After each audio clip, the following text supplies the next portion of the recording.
This is the story of a material made from bamboo that might mark the beginning of the end of plastic, and the word doing the heavy lifting in that sentence is might. The research is real and peer-reviewed, the numbers hold up, and the case for calling it the end of plastic rests on something more specific than usual. Every previous replacement asked the world to accept something worse. This one does not, and that is the difference that matters. Start with the problem. According to the OECD, global plastics production and use reached 435 million tons in 2020, up from 234 million in 2000. Only 9% of plastic waste is ultimately recycled once processing losses are counted. 19% is incinerated, roughly half goes to landfill, and the remaining 22% ends up in uncontrolled dumps, open burning, or loose in the environment. The material does not disappear. It fragments into pieces small enough that plastic has now been detected in human blood, lungs, and breast milk.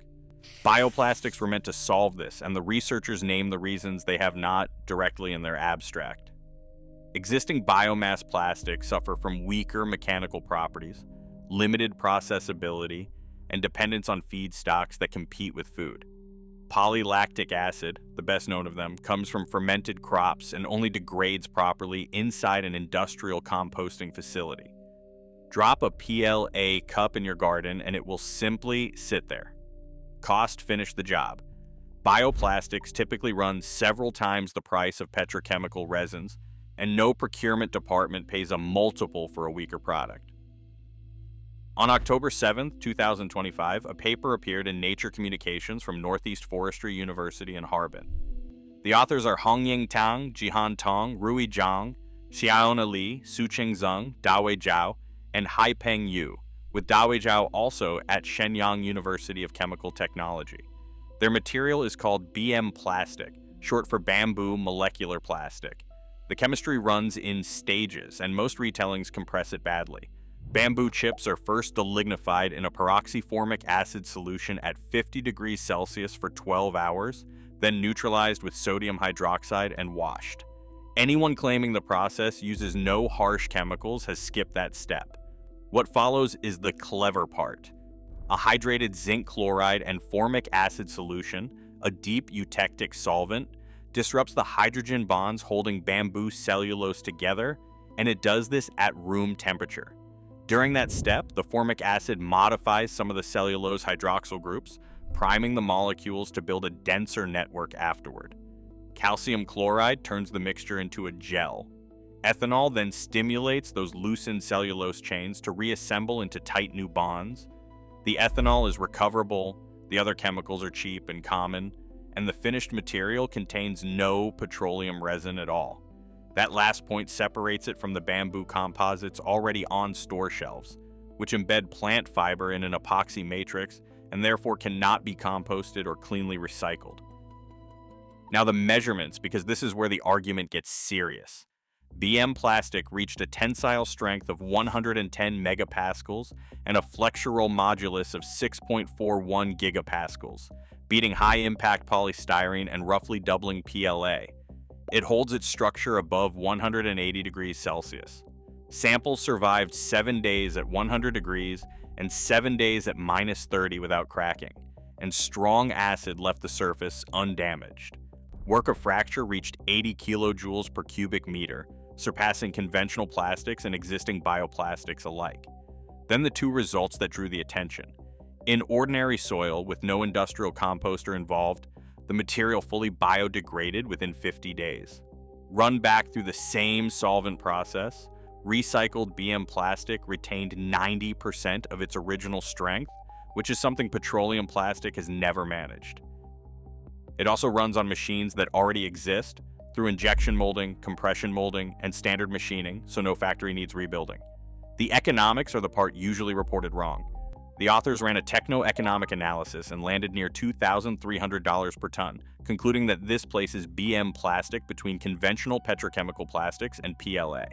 They benchmarked against PMMA, high-impact polystyrene, and PA66, which are engineering plastics rather than cheap shopping bag polyethylene. So it undercuts the leading bioplastic while costing more than mid-tier commodity resin, and for the first time the premium is small enough to argue about rather than dismiss. Bamboo makes the supply side work. The researchers cite yields up to 78.3 tons per hectare, more than 4 times a conventional timber stand. It regrows from existing roots without replanting, matures in a few years rather than a few decades, and grows on land unfit for food crops, which sidesteps the objection that has followed corn-based bioplastics for 20 years. China holds roughly 7.5 million hectares of bamboo forest, about a quarter of the world total, and produces around a third of global output. The National Development and Reform Commission valued the industry at 415.3 billion yuan in 2022, employing more than 17 million people, rising to 541 billion yuan the following year. Policy arrived ahead of the science. In 2022, the Chinese government and the International Bamboo and Rattan Organization launched the bamboo as a substitute for plastic initiative. In October 2023, a 3-year action plan followed, with a global plan running through 2030 announced that November. The international process, meanwhile, collapsed. Treaty talks failed at Busan in November 2024 and again in Geneva in August 2025. The chair resigned that October. When negotiators reconvened in February 2026, the meeting lasted 1 day and elected a replacement. As of August 2026, no date exists for the next substantive round. Nobody is coming to legislate this problem away. Real limits remain. BM plastic is rigid, which suits housings, gears, and structural parts, but rules out film, wrap, and thin bags, and those account for an enormous share of single-use waste. The work is laboratory scale, no manufacturer has announced production, and a material that vanishes in soil in 50 days still has to prove it lasts for years in service. So here is the honest version of the claim in the title. Plastic will not end because governments banned it, since they have now failed twice to agree on anything. It will not end because people chose worse materials out of guilt, because for 70 years nobody has.